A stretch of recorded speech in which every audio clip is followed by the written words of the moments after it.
Hello everyone and welcome to our discussion about Black women in sports. I'm Lauren and I'll be co-hosting today alongside Jemima. Hi everyone, my name is Jemima and I'm Roehampton's BAME Students Officer. Thank you. As this will be pre-recorded, you should be able to see my email address and our other guests' Instagram handles on the screen. So if you have any questions or you want to contact any of us after the event, then please do so. So I'll just do a quick introduction about the event and why it's important, and then we'll do an individual introduction with each of our guests, and then we'll just have some general conversation, general discussion that will be open to the floor. So thank you so much, everybody, for joining today for such an important topic. The reason we're coinciding this with Black History Month is because Black History Month is a time for reflection, a reflection on history and how far we've progressed, but also a chance for us to think about what we need to be doing better, whether that's societal, economical, politically, just to think about what's going on in the world around us. But I also think it's a really good time for self-reflection. So what are your peers, what are your colleagues doing to help or hinder a course? You know, what are you doing progressively or things that are positive, and what could you be doing better? What could you be doing to create a more fair environment for those around you? I think every individual and every industry can be doing better, and the sporting industry is absolutely no exception. You know, you have accessibility issues for community and children to gender discrimination and pay gaps right at the top. So yeah, there's a lot to be done, but things are progressing, and that's why conversations like today are really important for us to reflect, but also to recognise and to celebrate those around us. So I'm going to start talking and let everybody else talk. We'll start with Tasha. Do you just want to tell everybody about who you are, what you do, and a bit about your journey with physical activity to get to where you are now?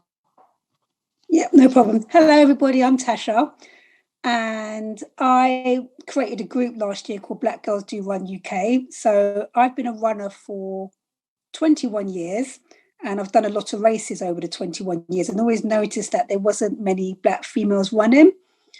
So last year, to celebrate running for 20 years, I thought I'd try and do something about that to close the gap and to encourage more Black females to run.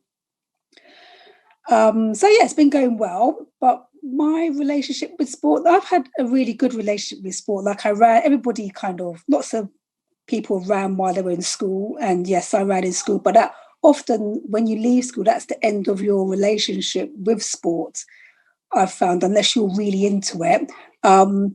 I wouldn't say I was really into sport, but I did notice, like, my family members, many of them had like diabetes and hypertension, and I decided at about age 18 that I didn't want to get any of those diseases. So rather than change what I ate, because I just exercised, so I just did like one good thing, and I really loved like exercising, and then fell into running, loved that. So just done loads of races, 5 kilometers, 10 kilometers, half marathons, and it's brought me to where I am today. Thank you. That's amazing. And also you are smashing it. You've been doing stuff with Gymshark. You've been in Women's Health magazine. Also, I love your Instagram. It's really inclusive and it's really encouraging. How important has social media been for the growth of your club? Really important, because when I started, I didn't start with any kind of real plan, but what I wanted to put out there was imagery of just regular Black females running, because obviously we're well represented at elite level. We have there's really good sprinters, there's really good long distance athletes, like all across the athletic boards, there's like amazing Black females. But there was no real focus on regular females, where it doesn't matter if you're fast. it just matters like you're doing something to be healthier for your physical health, for your mental health, and for your future, to live hopefully live a long, healthy life. Awesome, thank you. Patrice, hello. You're still on mute. So Patrice and I go way back, gosh, like 5 or 6 years now from when we were both studying. How have you gone from being first of all, tell us who you are and what you do, but how have you gone from being a Roehampton graduate to being where you are now on TV? But you can explain that. Okay, so my name is Patrice. I am currently an ambassador for the This Girl Can campaign, which is actually a really weird story how I got involved with that. So obviously I left uni, had no idea what I wanted to do with life. I actually studied sports psychology, and I thought I wanted to be a sports psychologist. It did not go that way. I didn't want to do my master's or anything. I was just kind of overstudying, was always into sport, played for the uni basketball team and stuff. So it's always kind of been there. And then a friend approached me and said that there's a campaign going on that encourages women to get into sport and fitness. And I was thinking, oh, that sounds good. So I did some research into them just to find out what kind of things that they do and how like inclusive the whole campaign was. And what they were looking for were just basically women that do exercises but don't go to the extreme measures or have to necessarily go to the gym to do that. So I had to send through like a tape of me and my mum talking about fitness, and we're really close. So I had no idea that this whole video was going to a board of like a meeting board with loads of people deciding on who they wanted to be involved in this campaign. So we were just having a laugh with it, you know, and then they contacted me. They were like, you guys are brilliant. We need you. So I was like, cool, let's do this. So the more I've got involved with them, it's just opened my eyes up massively. So once I left uni, I actually continued in sports, and I'm now a personal trainer, which was never ever the plan, but it's gone that way. And I think now that I'm part of the campaign, it motivates me, it pushes me, it wants me to want to help others go out there and be more active and stuff. So yeah, that's basically it. Thank you. I love the relationship that you and your mum seem to have on camera. Like when I watched the video of you, it got me in the feels a bit because you're literally like best friends. Do you think that the exercise has helped bring you together, has helped your relationship? Yeah, definitely. Because at the time, this is the reason why we got involved in the campaign, is I was having loads of health issues. I put on loads of weight, and my mum was going through her menopause at the time. So, you know, hormones in the house were just all over the place. It was just crazy. And so I said, I need to do something about this weight. I was diagnosed with polycystic ovary. It was just a cyst. It wasn't the syndrome. So the syndrome is where you can't get rid of it, but you can, what I had, you can actually reverse. So they were like, if you eat healthier, if you exercise, I thought, right, that's it. I've got to do something about this. And then my mum could see that I was losing the weight. And obviously when you start the menopause, it's a lot harder to shift weight. So she goes, oh my God, it actually works. Exercise does work, you know? So she started to get involved. We started to go spin classes together and other classes. And then we just thought, you know what? Because of work patterns and stuff, it just wasn't working. So we just started to do exercise at home together. We've got quite a big garden, do stuff outside. So that's definitely brought us closer together. And then obviously in that process, I thought, do you know what? Let me do my personal training course. The least I can take away from this is knowledge for myself, regardless to if I use it. You can't really put a price on knowledge. And then I enjoyed it so much. And then obviously helping my mum and actually having a full understanding of, you know, how your body works and all the changes that you have to go through and stuff. I just thought, actually, I really enjoy this, and then decided to make it my job. which is good. But it has definitely brought us closer, and it's both us being in the campaign. She gets, funny enough, she's really nervous being on camera, believe it or not. So it's quite interesting, like when we've gone to press conferences or I think we had an interview with on BBC with on the One Show. On the One Show, and you didn't have time to talk because I watched it. So upset. I was so upset, honestly. But yeah, she was so, honestly, before that, she was so nervous to go on screen. But she comes across so confident and, you know, so we always just have a laugh. And it's actually been really good. She's actually got a shoot coming up quite soon with a magazine, something to do with like menopause and stuff. So it's been really, really good, really positive. Like, she's off this week. She's a teacher. So every day she's woken up, she's done a step video on YouTube, and she's like, you know, keeping up. So it's good. And we got a bike over lockdown, so still going. Oh, that's so wholesome, so heartwarming. Yeah. Messaline, hello. Hey guys, hi. Hey, how are you? I'm good. Good. Thank you for stepping in quite last minute. You really saved me. Again, do you want to tell everybody a bit about who you are and what you're studying or what you're doing and what sport you're doing here at Roehampton? Cool. Okay, so hi guys, I'm Messaline.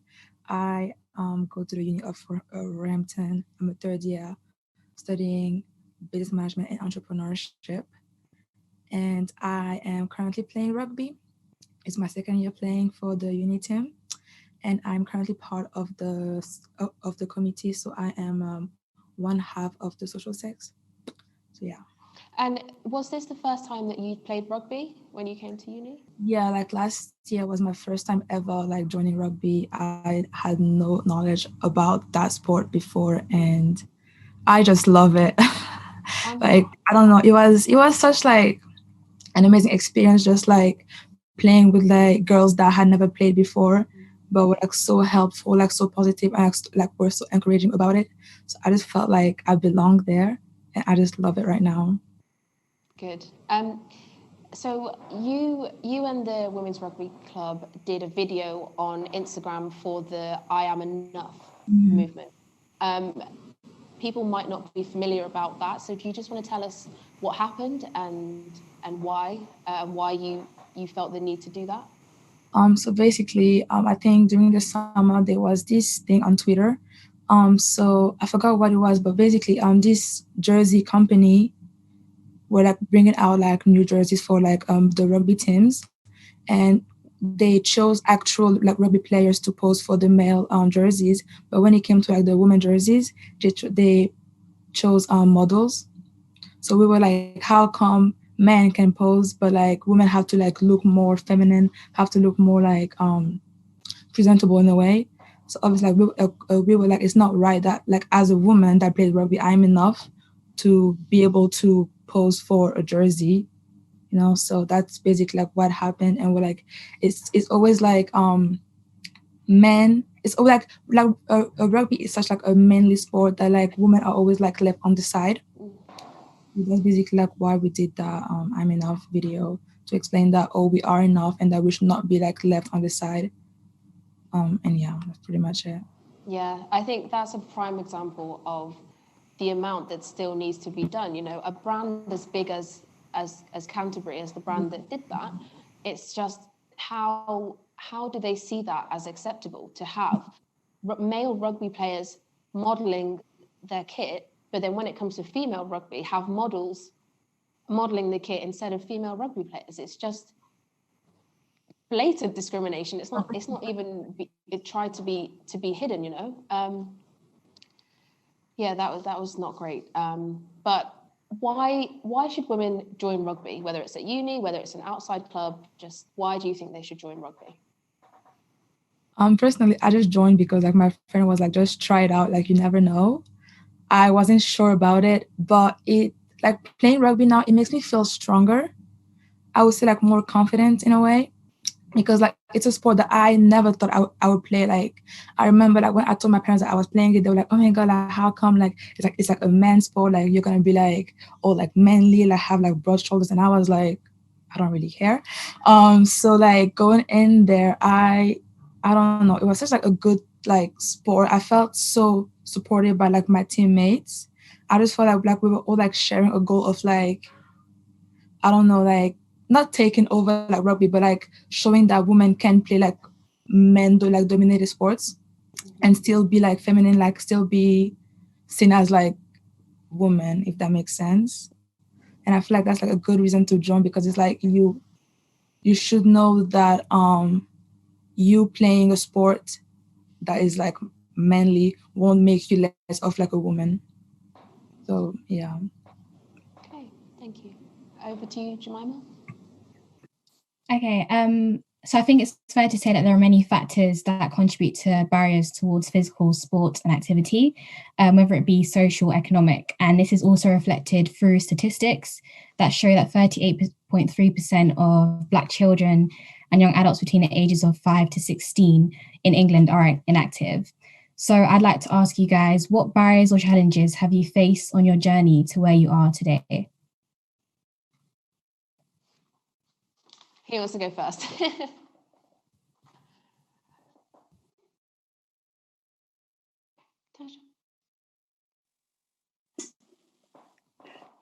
So I personally don't think I haven't experienced any barriers, because if I want to do something, I'm just go ahead and do it regardless of what others think. But my experience is not everybody's like that.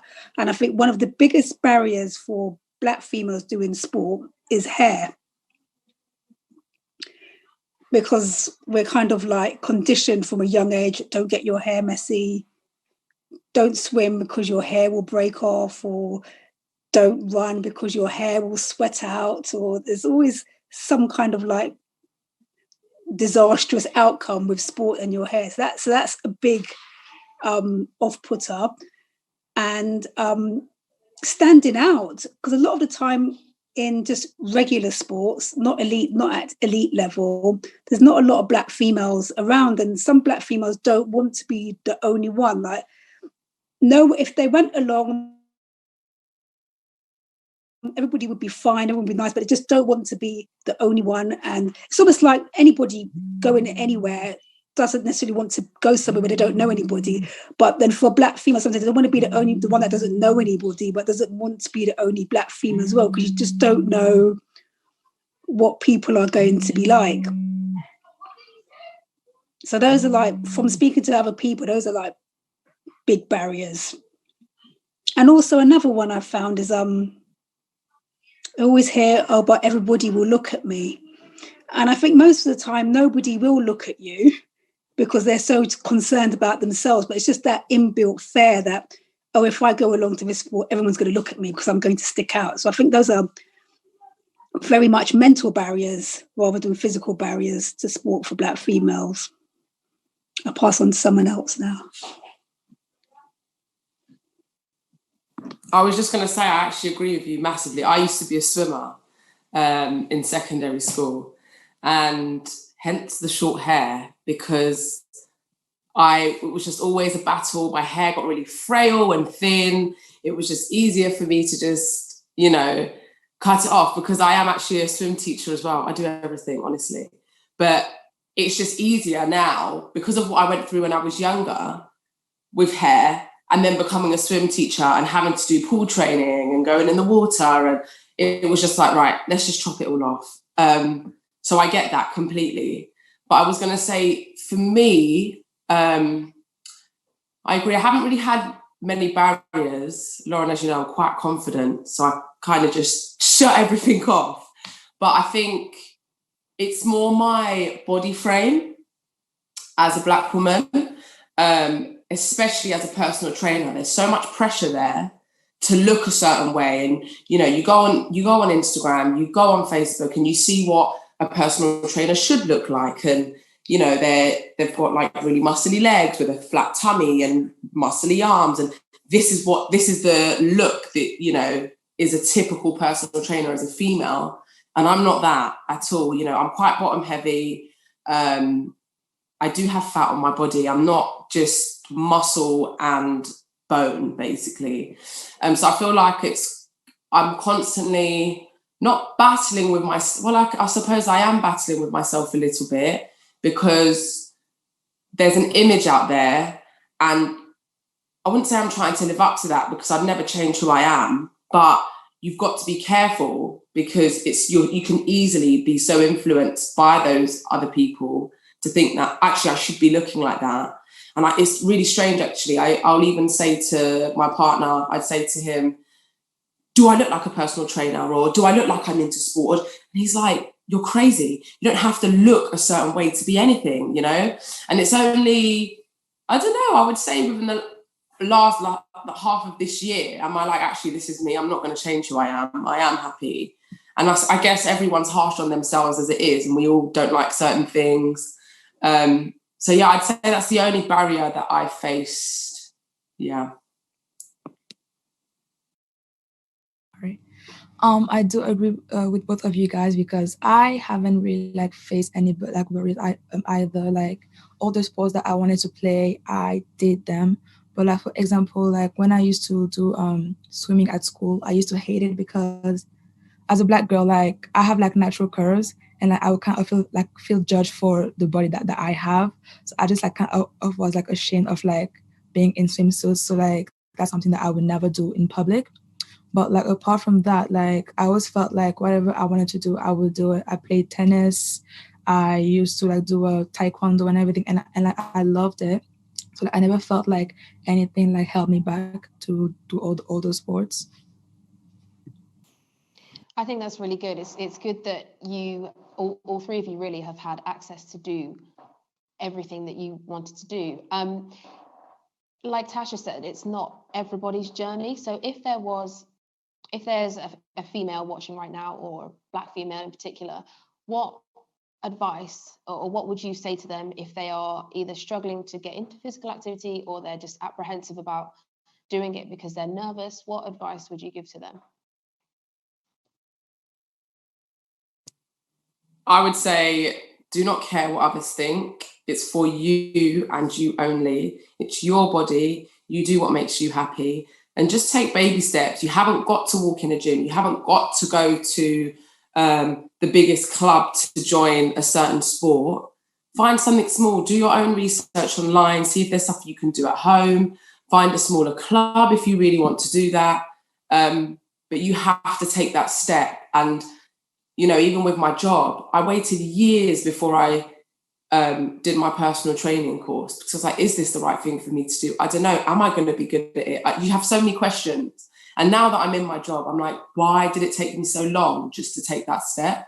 So I would definitely say to all the women out there, just go for it. Even if it's just 5 minutes of something that you haven't done before, just give it a go.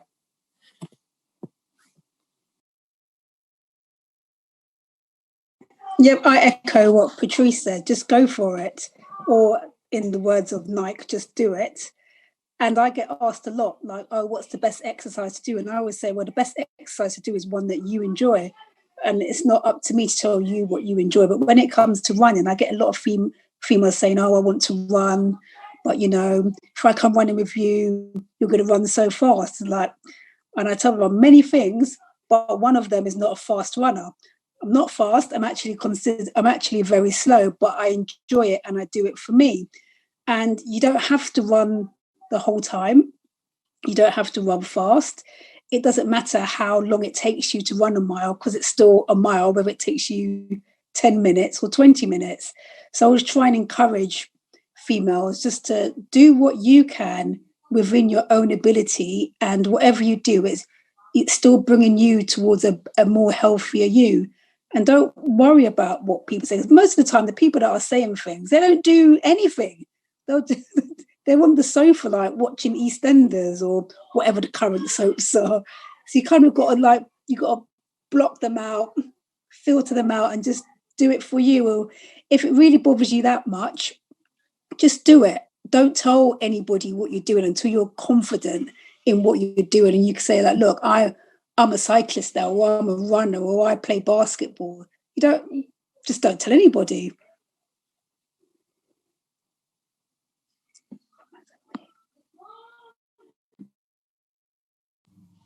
Okay, I think it's fair to say that the pandemic has been positive for some in terms of personal growth, but others like myself, it's had an adverse effect.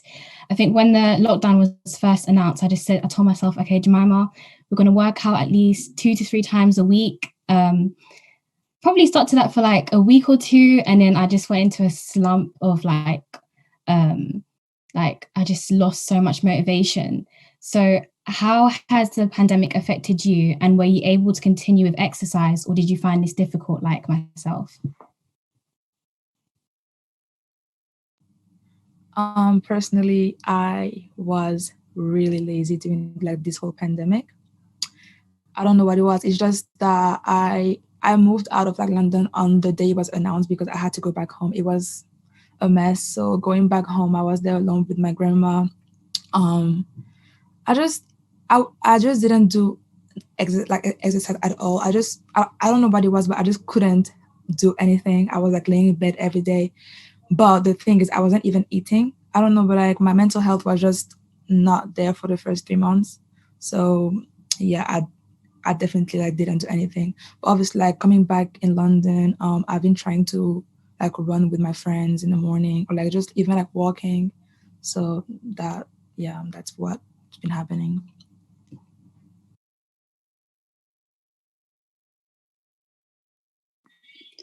So for me, I run. That's my main activity, and I just carried on running. And I think I'm not sure if I'd have survived without running, actually.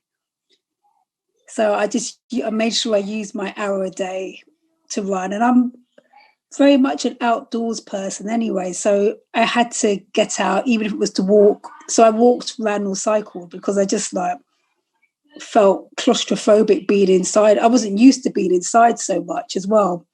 So it's very strange for me to be at. I've never spent so much time at home for probably since I was a child.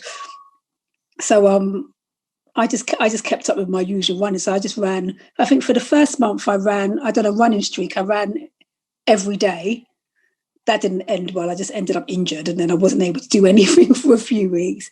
And then I just ran 3 times a week, and that was really helpful for me during the pandemic, even though we're still in it. But yeah, so I'm still running, and I carried on running.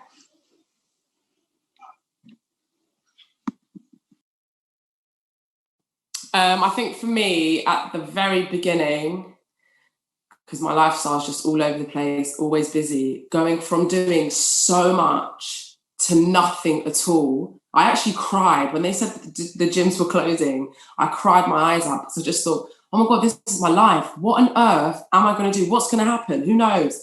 And then obviously I've got other friends that are PTs and just do sport and stuff. And we were just like, we have to do something. This is crazy. So a friend of ours put together like a program. We'd all jump on a Zoom call and train literally every single morning. But it was nice because you can see each other. It was just so motivating to just keep going.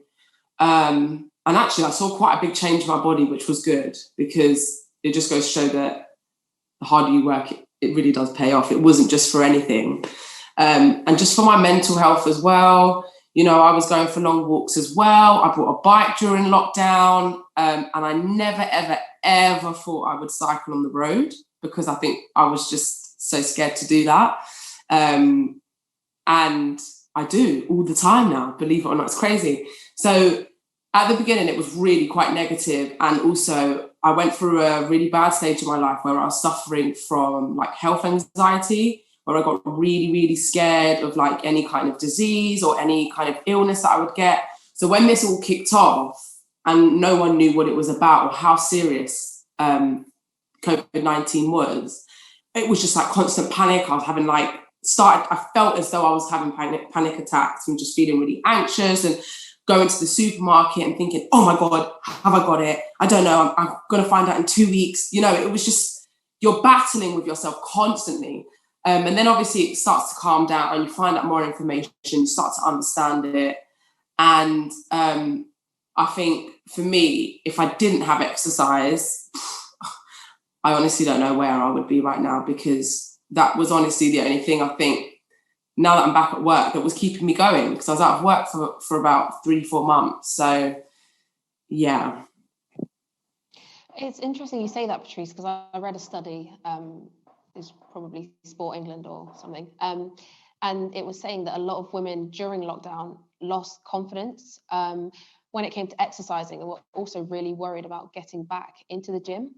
So I think it's useful for people watching this to know that even people like yourselves who are really into exercise, you also were not 100% during the pandemic that we're still in, but also you are able to get back into it, and it's not like once you've got out of the habit you can't get back into it. I agree 100%. I can totally relate to that study, and it makes sense why that would happen for most women. The gyms are extremely, extremely quiet. I'd say at least 5 of my clients haven't even come back. They've said that they don't want to come back. And I'd say maybe another 5 have wanted to stay in the parks because they're that scared to go back in. Even for myself, lifting weights, it felt so weird for the first time after how many months to lift something heavy. It is going to be a slow process because, you've not done it for ages. But I think, again, just slowly try and build that back up and just try your best to get back in it. That's the only thing I can really suggest. Yeah. Okay, this isn't necessarily sport related, but I think it's a really prevalent topic at the minute. It's certainly one that we are talking about as a university, and it's about the term BAME. There's a lot of discussion at the moment about why it's problematic. I think terminology is one of those things that keeps progressing, and there'll be a term that we use to describe people that is no longer thought of as politically correct or comfortable, or it's thought of as insensitive. And I think we're at the point where BAME is potentially going that way, and it will be used less and less frequently. We actually had a university talk a few weeks ago, and it was called Do You Mean Black or Do You Mean BAME? Trying to highlight, are you just having a white minority and then putting everyone else into this one box to try and almost recognize but dismiss people who are outside of that minority? So I'm just curious, what are your thoughts on the term? Do you think it's something that should still be used in certain situations because it's relevant, or do you think it's fine, or do you think it's really problematic? What are your thoughts?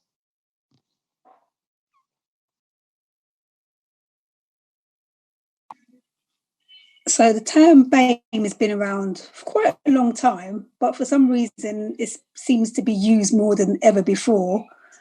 And my personal thoughts on it, I think it needs to go, actually.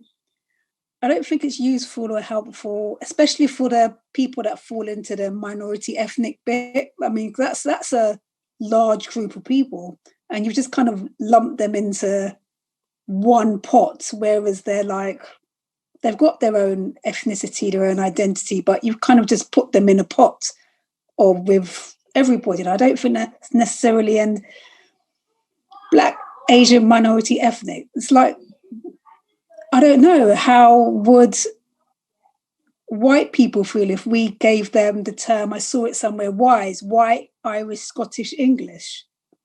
Like, I don't think there's any need for the term BAME. Just call us what we are, a Black woman, a Black man, an Asian woman, and the minority ethnic, whatever they fall into. And there's so much mixtures of ethnicity now. I don't think it works to put everybody into one big pot anymore.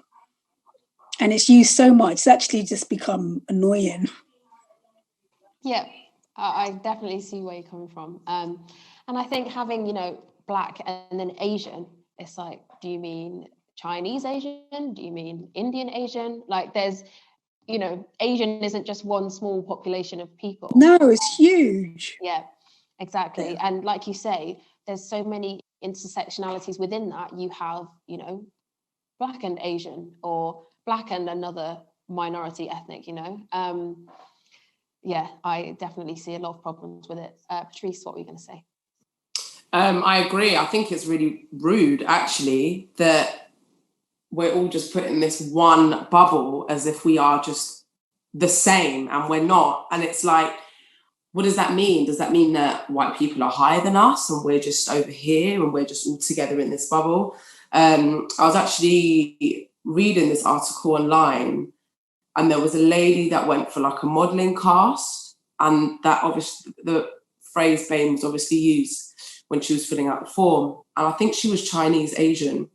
She was like, how do they know what I am by me ticking this box? Or what type of model they are going for by me ticking this box? Is it just to separate us from white people and then they'll break us down again? It just, I think it's really bad, actually, because it does make it seem like people are above and then there are people down here, when really we're all at one level. So why are we separated into one whole bracket as one unit? We are Black, you are Asian, you know, I just find it rude, to be honest. And like you said, you know, I'm Black, but my granddad is Hispanic, and you've got your dad's Black and your mum. Do you know what I mean? It's like, so what then do we tick? Because it doesn't, you know, yeah, exactly. And in the case of your friend, that's just quite rude. And I think it's blatantly obvious that they've got white and BAME, so that as soon as someone ticks that BAME box, it's like, okay, no one's going to say anything about us not being diverse or being discriminative, because we've got at least somebody coming that falls in somewhere into that category. Yeah, very frustrating. Messaline, what do you think? I do agree with like this woman. Personally, I had never heard the term BAME before, even like coming to the UK before. So I never actually like related to the term, but I can see why it's like an issue, because it's basically like how she said, it's like there's white people and the rest, and it's like, why can't we all be on the same level? But I feel like BAME is like mainly not useful, but like useful for companies that want to act like they are diverse and everything, because it's like you saying that you have BAME employees shows that you are diverse, even if you have like no Black people. Like, for example, during the BLM movement and everything, I remember that like this woman called like Sharon Carter, I think, she came up with this movement called pull up or shut up. And basically it was about how like companies were acting like they were for the BLM movement, like acting like they were pro like whatever, but like it was not showing in the like statistics in the companies. So she was like, oh, like how about like you guys show us what you guys have in your companies. And like most of them will come and like they will have BAME people, like they will have like maybe like one Black employee, and it's like, so are you for Black people or not, you know? So I just feel like it's just a term that should not be used, because we're not really able to hold companies or like anyone accountable, because they just put all of us in the same box. Mm-hmm. But yeah, and going off what you just said, off on a tangent a bit, but that also is relevant to this term allyship. It's like, you know, you say that you're an ally of a certain group, whether it's, you know, LGBTQ, whether it's racial inclusion, whatever. But it's like, you might say you're an ally, but what are you actually doing? You know, apart from like not actually saying, oh, I don't like Black people, so that makes me an ally. It's like, what are you actually doing to help this cause? Yeah. I think we've lost, oh, here she is. Lost Tasha for a minute, but she's back. Okay. So many hold the belief that you can't be what you can't see. So what I mean by that is if you don't have, let's say, for example, Messaline, she's obviously interested in sports. If she didn't have like, I don't know, a Black female who also played rugby, she would be less likely to take up that sport. I guess in my case, personally, I've benefited from seeing Black females such as Michelle Obama in authoritative roles, because it's also encouraged me to go for roles within the university, and it's also helped contribute to my goals in the future. Like for me personally, I study law, so obviously I'd like to be a lawyer, but I've also had, I think over this lockdown, I've had a bit of a change of heart. Like I would like to go into politics. Like I would hopefully one day be able to say that, oh, okay, I'm a politician.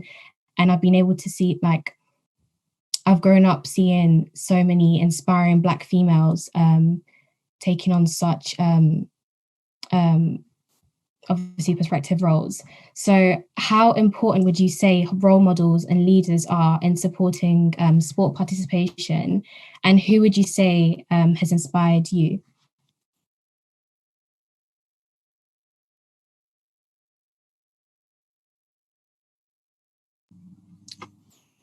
Okay, can I go? Are you- You want to go? Oh, okay. Personally, I think it's really important to have someone that looks like you. Like you said, like my friend that made me sign up for rugby, she's Black. And I remember like when I got to the Tasha session, we were only like 3 Black girls. And I was like, oh, okay. I mean, I didn't expect much because like, obviously I just didn't. But I do think that it is really important to like have someone that like represents you, because otherwise like, it's like, I don't know, but like you kind of feel like judged, like you feel out of place when like there's no one else that you can relate to in like a certain place. So yeah, personally, someone that I look up to, I mean, that inspires me. I actually really don't know. Like, I don't really think that I have someone that I look up to and I'm like, oh, like she, like I really like the way she is. So yeah.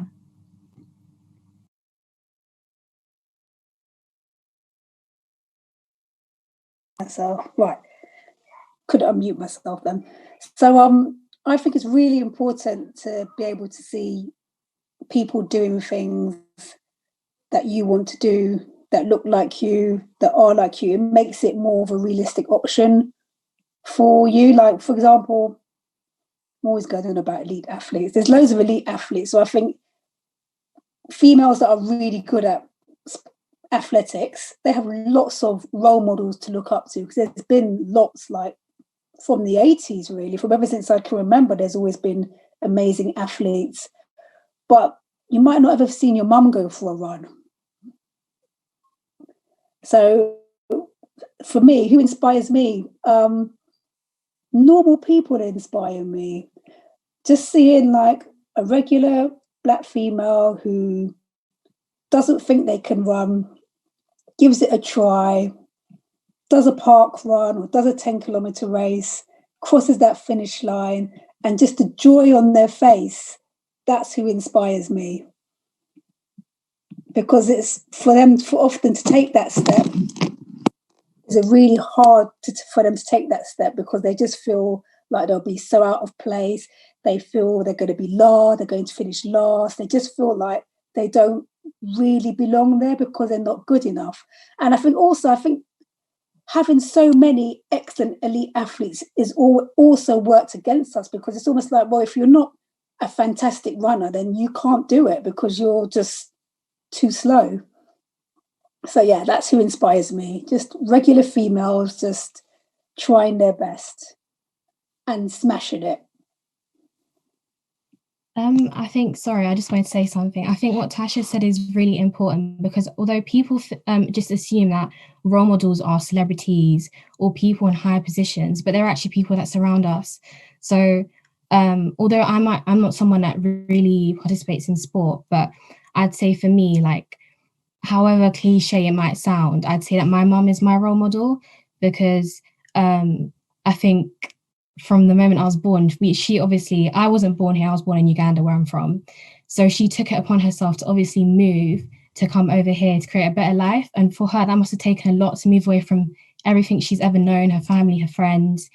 And when you see someone that's strong and like is able to take risks, it's just like, oh wow, like I can do that too, kind of thing.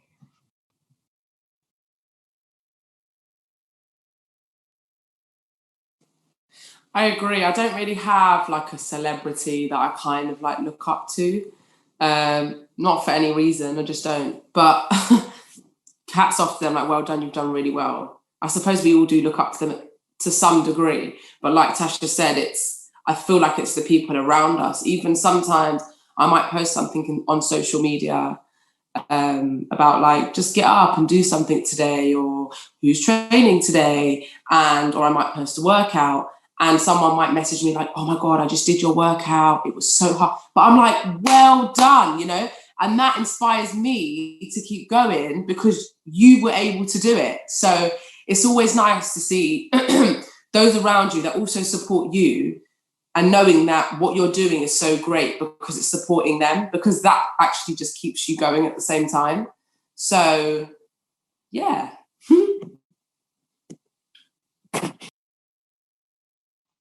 Okay.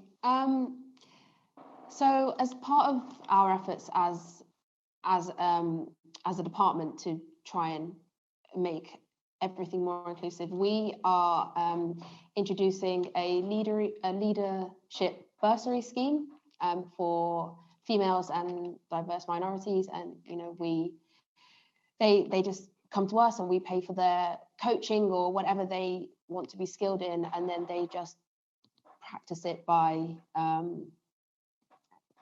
using that skill that they've learned on campus for other students, basically.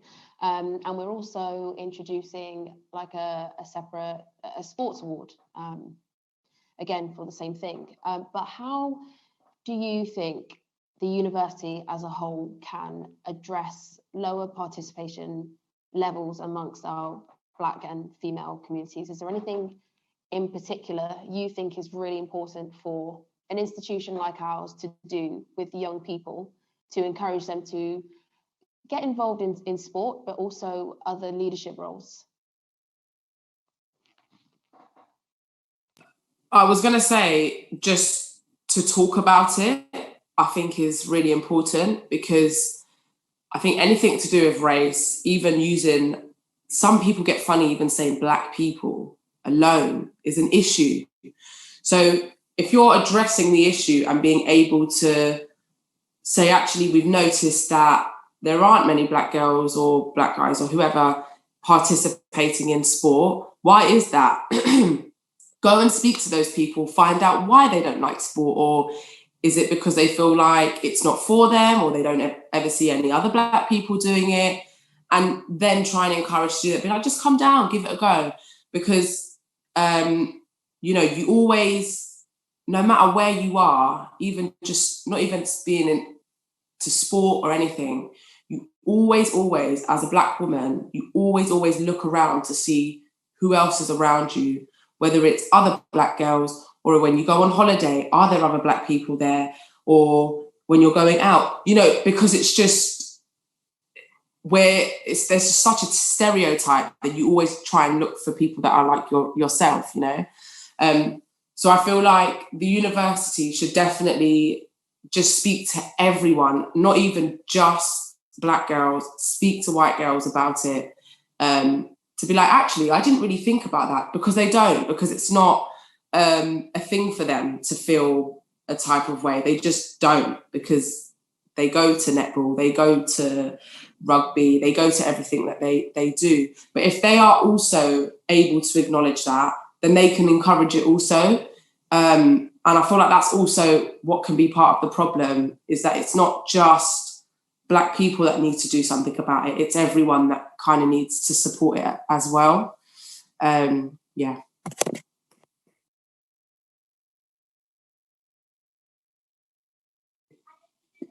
So I think what you do in this is excellent, because through this we all learn something, and you, Lauren, and Jonas will learn something that you can bring back to your teams and to whoever influences things that go on at the university. And I guess with the sports, like with Messaline playing rugby, and there only being three Black females playing rugby. Personally, I've never met a Black female rugby player. You're the first one, Messaline, so I'm really pleased to meet you. I'll never forget you now. if you produce like leaflets, which you probably don't now because of COVID-19, but imagery is very powerful.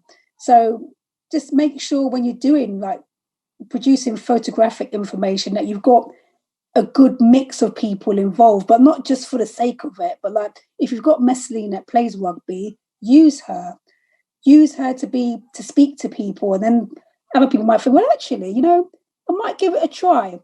And at least they'll try it. They might not continue with it because they might not like it, but at least they'll give it a try. And then they can say to someone, well, actually, I went to that rugby class. It wasn't for me, but you might like it. And that will give someone else the confidence. Well, actually, if so-and-so went and felt okay, but just didn't like it because she didn't like it, I might give it a try too.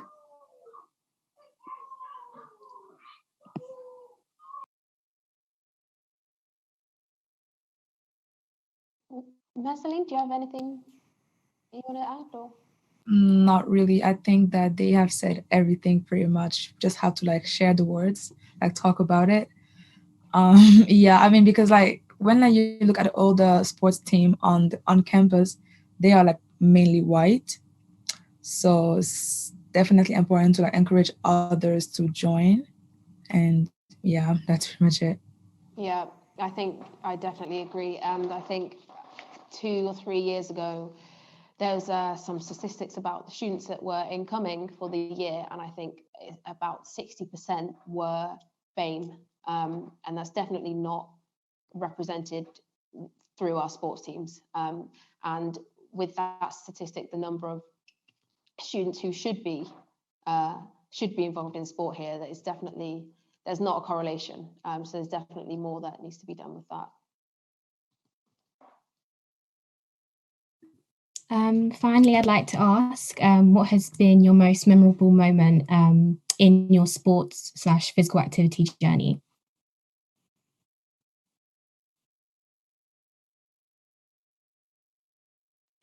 I think for me, it's the support from the This Girl Can campaign. I never thought that I'd be involved in anything like this, ever.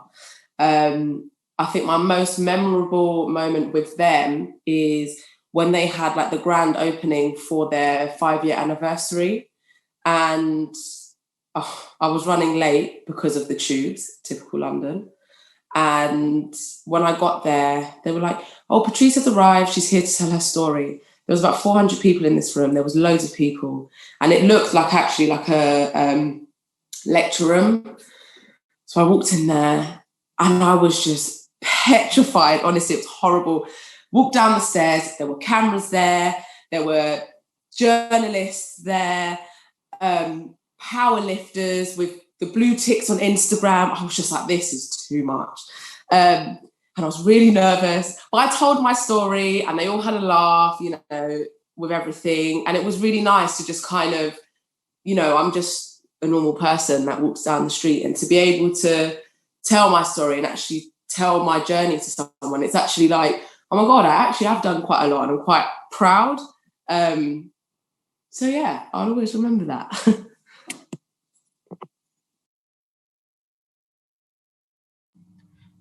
For me personally, my most memorable moment with my team is probably when I was nominated for like best forward, like after a game, because basically the way it works is that after each of like our Bucks games, we have like a best forward, best backs, and I don't know, I just felt like for someone that had never played rugby to just like win that and like to see that they could see like my improvement, it just felt really good. So yeah, and just like overall, like just I don't know, like I've said that like 3 times now, but just how welcoming like all the girls are and how you just like feel like they really like, want you to play with them.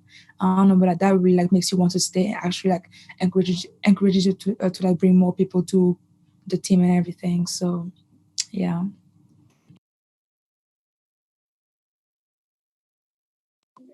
So that's a really difficult question, Jemima, because I've got so many memorable moments, especially over the last year and even over the last 21 years. I've done so many races, and but I think one of them has got to be being in Runners World recently, because Runners World is a magazine I've kind of bought on and off over the last 21 years, and never in my lifetime would I expect like to be in it on a full, and I knew we were going to be in it, but I expected it to be like a small rectangle, not like a whole page. I was quite shocked.